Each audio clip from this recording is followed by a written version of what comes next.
Welcome to Chemistry Learners Academy. I am Professor Mohammad Sarwar. Students test series start कर रहे हैं chemistry intermediate class 11th के लिए. Chapter 1 basic concepts, इसके MCQs देखेंगे. इस चैप्टर में एमसीक्यूज न्यूमेरिकल टाइप में हैं, कॉन्सेप्चुअल हैं, उनको सॉल्व भी करेंगे. Students stayed here to the lecture. अपनी पूरी कंसंट्रेशन के साथ लेक्चर को सुने और खुद इन न्यूमेरिकल एमसीक्यूज को हल करने की कोशिश करें. बेहतरीन तरीके से आपको गाइड किया जा रहा है ताकि आप इनको हल करने के काबिल हो सकें और साथ साथ एमसीक्यूज के सलूशन को याद रखें.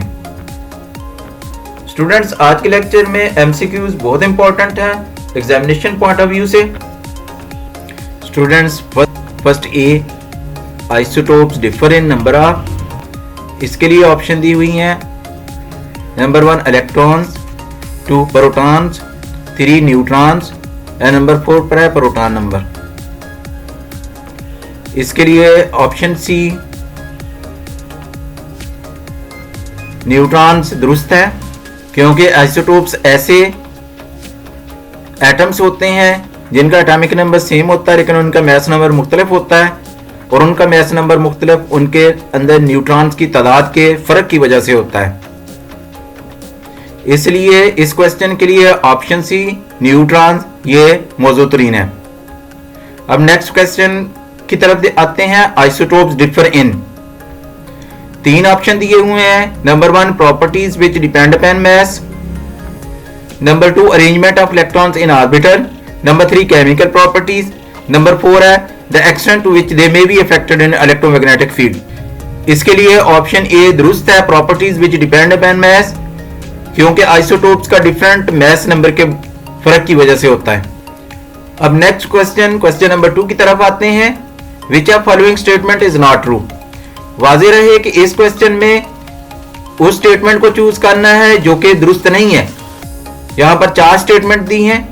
नंबर 1 पर है isotopes with even atomic masses are comparatively abundant. Number 2 isotopes with odd atomic masses are comparatively abundant. Number 3 isotopes with even atomic masses and even atomic numbers are comparatively abundant. Number 4 है isotopes with even atomic masses and odd atomic numbers are comparatively abundant. इस question के लिए answer number 2 isotopes with odd atomic masses are comparatively abundant ये दुरुस्त होगा क्योंकि इसमें से हमने फॉल्स स्टेटमेंट को चूज करना था. हमें पता है कि आइसोटोप्स कसरत से पाए जाते हैं जिनके एटॉमिक मैसेस या एटॉमिक नंबर इवन होते हैं, इसलिए बाकी 3 स्टेटमेंट जो हैं उनमें इवन का जिक्र किया हुआ है. इस स्टेटमेंट में ऑड का जिक्र किया हुआ है. अब हम तीसरे क्वेश्चन की तरफ आते हैं. स्टेटमेंट है many elements have fractional atomic masses. This is because option A the mass of atom is itself fractional. B atomic masses are average masses of isobars. C atomic masses are average masses of isotopes. And D option है the atomic masses are average masses of isotopes proportional to their relative abundance. Students इस question के लिए जो answer number D है वो सबसे ज्यादा मौजू है क्योंकि एटॉमिक मैसेज और average masses of isotope proportional to their relative abundance. इसमें रिलेटिव अबंडेंस का जिक्र किया है क्योंकि एटॉमिक मैसेज आइसोटोप्स की कसरत उनकी रिलेटिव अबंडेंस पर डिपेंड करती है क्योंकि एलिमेंट की एटॉमिक मास का इन्हिसार आइसोटोप्स की एवरेज मास पर होता है और उनकी रिलेटिव अबंडेंस पर भी होता है. इसलिए ऑप्शन डी इसके लिए मौजूद तरीन है. अब हम क्वेश्चन नंबर 4 की तरफ आते हैं. स्टेटमेंट है the mass of 1 mole of electrons is. Students क्या आपको पता है कि 1 मोल इलेक्ट्रॉन की मास कितनी होती है. ये एक कंसेप्चुअल क्वेश्चन है, इसका एक न्यूमेरिकल सॉल्यूशन लेना पड़ेगा. बहरहाल इसके लिए जो आंसर बी है वो दुरुस्त है 0.55 मिलीग्राम. ये सॉल्यूशन कैसे कैलकुलेट किया है आइए इसको सॉल्व करते हैं. स्टूडेंट्स 1 मोल इलेक्ट्रॉन्स की मास को कैलकुलेट करने का तरीका देख लें. total mass of one mole of electrons is equal to number of electron multiplied by mass of one electron. हमें पता है कि एक मोल में इलेक्ट्रॉन्स कितने होंगे, ज़ाहिर है एवोगाड्रोस नंबर के बराबर होते हैं और एवोगाड्रोस नंबर 6.02 एक्सपोनेंशियल 23 है। तो एक मोल में टोटल इलेक्ट्रॉन्स की तादाद 6.02 एक्सपोनेंशियल 23 होगी और हर इलेक्ट्रॉन की इंडिविजुअल मास 9.1 एक्सपोनेंशियल -31 किलोग्राम होती है। इसलिए हम एवोगाड्रोस नंबर को इलेक्ट्रॉन की मास के साथ मल्टीप्लाई करेंगे। इसको मल्टीप्लाई किया और कैलकुलेट किया तो आंसर 5.5 एक्सपोनेंशियल -7 किलोग्राम आता है। क्योंकि हमारे पास जो ऑप्शन दिए हुए हैं उसमें आंसर मिलीग्राम में है, इसलिए हमने किलोग्राम को मिलीग्राम में तब्दील करना है। ऐसा करने के लिए इस आंसर को हम 1 मिलियन से मल्टीप्लाई करेंगे। जब 1 मिलियन से मल्टीप्लाई करेंगे तो आंसर मिलीग्राम में तब्दील हो जाएगा। तो अब आंसर 0.55 मिलीग्राम आता है। तो इसके लिए जो दुरुस्त ऑप्शन है वो 0.55 मिलीग्राम है। क्वेश्चन नंबर 4 के लिए the mass of one mole of electron is option number B 0.55 milligram, ये दुरुस्त ऑप्शन है। अब हम क्वेश्चन नंबर 5 की तरफ आते हैं। स्टेटमेंट है 27 gram of aluminium will react completely with how much mass of oxygen to produce Al2O3। इसके लिए जो ऑप्शन दिए हुए हैं, number A 8 gram of oxygen, B 16 gram of oxygen, C 32 gram of oxygen and D 24 gram of oxygen. तो इस question के लिए जो आंसर डी है 24 ग्राम ऑफ ऑक्सीजन, ये दुरुस्त है। आइए इसको कैलकुलेट करते हैं। स्टूडेंट्स, पहले तो हमें ये देखना है कि 27 ग्राम एल्यूमिनियम कितने मोल के बराबर है। ऐसा करने के लिए हम एल्यूमिनियम के नंबर ऑफ मोल कैलकुलेट करते हैं। आपको पता है कि इसके लिए मोल मालूम करने के लिए फार्मूला होता है number of moles N is equal to small m over capital M, यानी mass in grams over molar mass. तो हमें जो मास दी हुई है वो 27 ग्राम दी हुई है और हमें पता है कि एल्यूमिनियम की मोलर मास 27 ग्राम पर मोल होती है। तो अब हम इससे वैल्यू पुट करते हैं तो 27 ओवर 27 आ जाएगा और ये 1 मोल के बराबर है। तो दी हुई मिकदार है एल्यूमिनियम की 27 ग्राम, वो दरअसल 1 मोल है। अब हम एल्यूमिनियम और ऑक्सीजन के अमल से एल्यूमिना के बनने का प्रोसेस देखते हैं। इक्वेशन की तरफ कंसंट्रेट करें।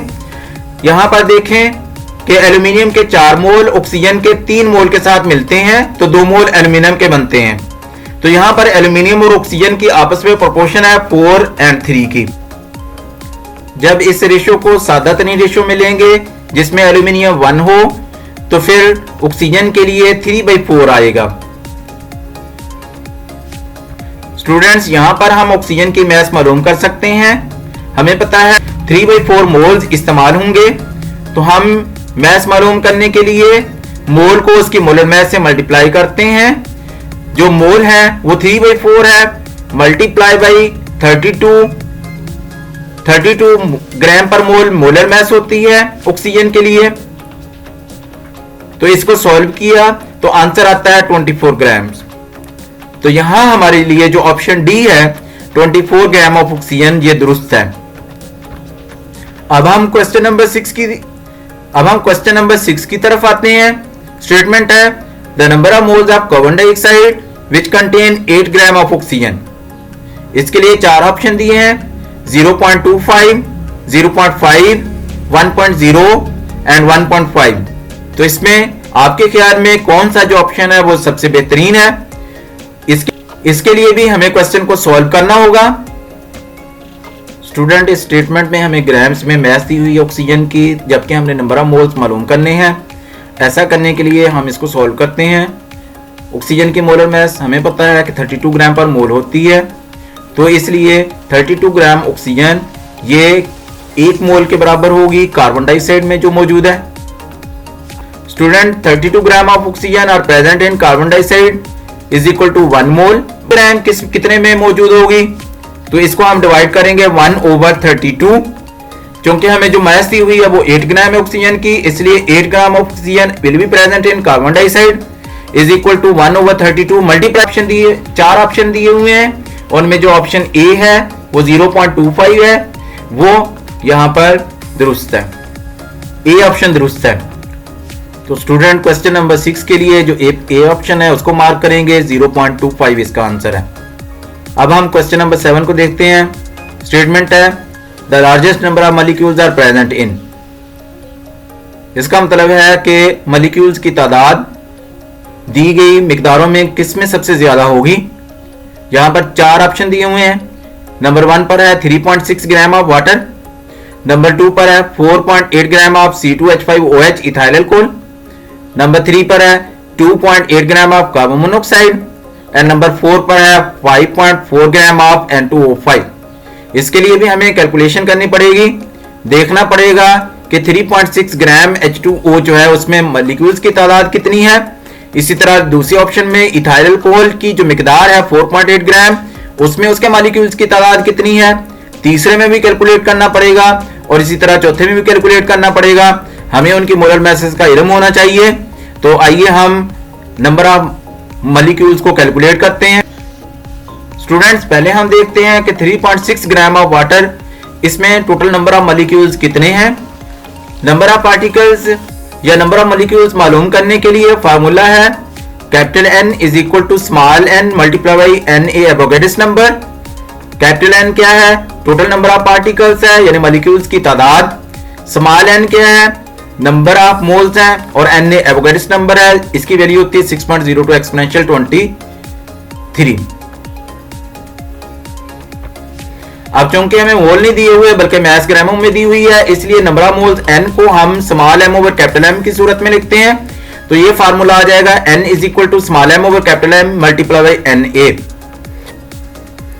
m की जगह पर 3.6 पुट करते हैं ओवर मॉलिक्यूलर मास वाटर की होती है 18 ग्राम पर मोल, तो बटे में 18 लिखेंगे मल्टीप्लाई बाई Na की वैल्यू।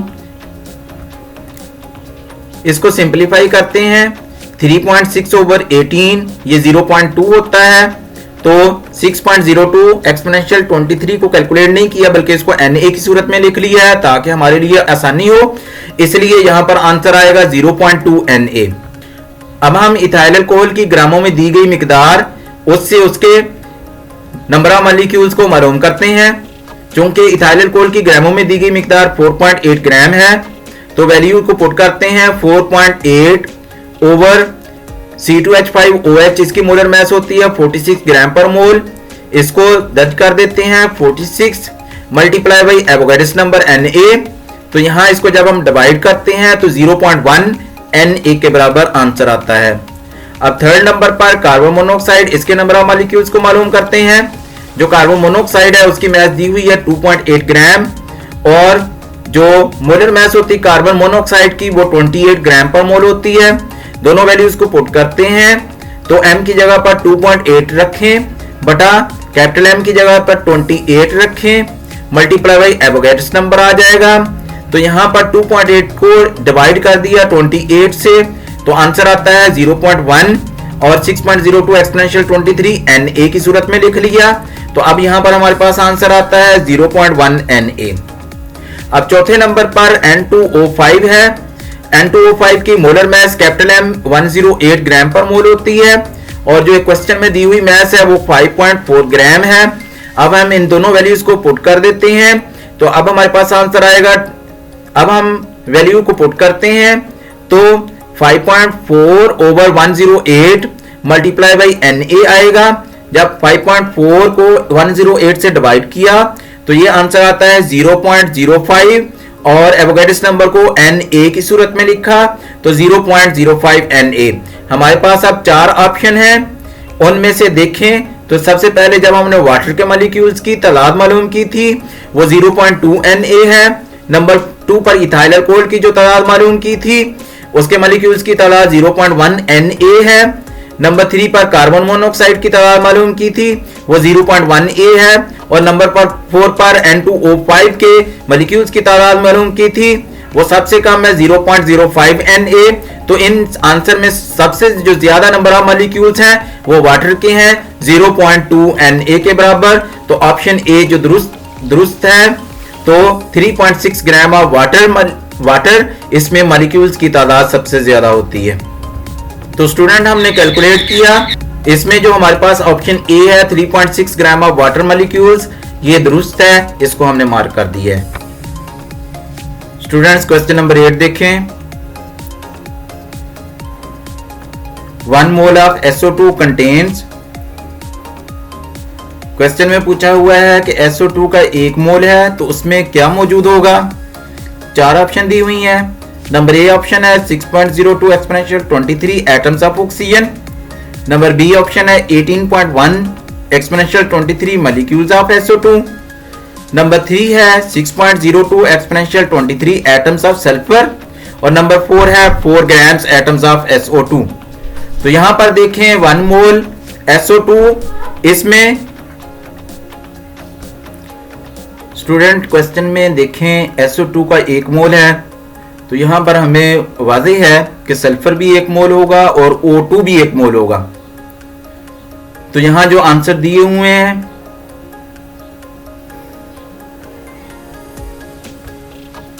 स्टूडेंट क्वेश्चन को देखें कि इसमें सल्फर 1 मोल होगा और ऑक्सीजन के 2 मोल होंगे और SO2 का 1 मोल होगा। तो यहां जो ऑप्शन दिए हुए हैं उनमें से ऑप्शन नंबर जो सी है 3 नंबर पर है वो दुरुस्त है, क्योंकि सल्फर का 1 मोल है 6.02 एक्सपोनेंशियल 23 एटम्स ऑफ सल्फर। तो इसके लिए ये ऑप्शन चूज कर। इस क्वेश्चन के लिए मैंने सी ऑप्शन को हाईलाइट। क्वेश्चन 9 की स्टेटमेंट है the volume occupied by 1.4 gram of N2 at standard temperature pressure is. A option है 2.24 डेसीमीटर क्यूब, बी ऑप्शन है 22.4 डेसीमीटर क्यूब, सी ऑप्शन है 1.12 डेसीमीटर क्यूब और डी ऑप्शन है 112 सेंटीमीटर क्यूब। तो इसमें कौन सा ऑप्शन दुरुस्त होगा, इसको भी कैलकुलेट करना पड़ेगा। तो आइए हम सॉल्यूशन की तरफ आते हैं। स्टूडेंट्स आप पढ़ चुके हैं कि 1 मोल का वॉल्यूम, अगर वो गैस आइडियली बिहेव करती है स्टैंडर्ड टेम्परेचर प्रेशर पर, उसका वॉल्यूम 22.414 डेसीमीटर क्यूब होता है। तो हमें सबसे पहले नाइट्रोजन के नंबर ऑफ ग्राम्स को उसके नंबर ऑफ मोल्स में कन्वर्ट करना है। ऐसा मालूम करने के लिए हम फार्मूला यूज करते हैं n is equal to small m over capital M। Values put करते हैं, स्मॉल m की जगह पर 1.4 बटा कैपिटल M की जगह पर 28 आएगा। तो इसको सॉल्व किया तो 0.05 मोल आते हैं। तो ये क्वेश्चन में दिए गए टोटल नंबर ऑफ मोल्स हैं जो 1.4 ग्राम ऑफ नाइट्रोजन के बराबर होंगे। तो 0.05 मोल्स कितना वॉल्यूम ऑक्युपाई करेंगे, ऐसा करने के लिए हम देखते हैं 1 मोल N2 का स्टैंडर्ड टेम्परेचर प्रेशर पर 22.414 डेसीमीटर क्यूब वॉल्यूम घेरता है। तो 0.05 मोल्स नाइट्रोजन के स्टैंडर्ड टेम्परेचर प्रेशर पर कितना वॉल्यूम घेरेंगे, तो इसको हम मल्टीप्लाई करते हैं 22.414 को 0.05 से। अब जो हमारे पास आंसर आता है वो 1.12 डेसीमीटर क्यूब में आ गया। तो ऑप्शन नंबर जो सी है वो दुरुस्त है। इसके लिए सी ऑप्शन इसको मार्क करना होगा। तो हमने इस सी ऑप्शन को मार्क कर दिया, तो ये आंसर आया 1.12 डेसीमीटर क्यूब। ये दुरुस्त ऑप्शन है क्वेश्चन नंबर 9 के लिए। लास्ट क्वेश्चन है question number 10। Question number 10 statement है a limiting reactant is the one which. इसके लिए 4 ऑप्शन दी हुई हैं। Is taken in lesser quantity in grams as compare to other reactant. B option है is taken in lesser quantity in volume as compare to other reactant. C option है gives the maximum amount of the product which is required. और number D option है gives the minimum amount of product under consideration. तो इसके लिए जो answer number D है वो दुरुस्त होगा, क्योंकि लिमिटिंग रिएक्टेंट वो होता है जो प्रोडक्ट की कम से कम मिकदार को बनाता है। तो which gives the minimum amount of product under consideration, ये हमारा जो ऑप्शन नंबर डी है ये दुरुस्त है। तो इसको मार्क करना होगा। स्टूडेंट्स उम्मीद है आपको इन न्यूमेरिकल सॉल्यूशंस का अच्छी तरह से इल्म हो गया होगा और आपने इनको फॉलो किया होगा। अब आपने इन न्यूमेरिकल के सॉल्यूशन को याद रखना है और दुरुस्त ऑप्शन को चूज करना है।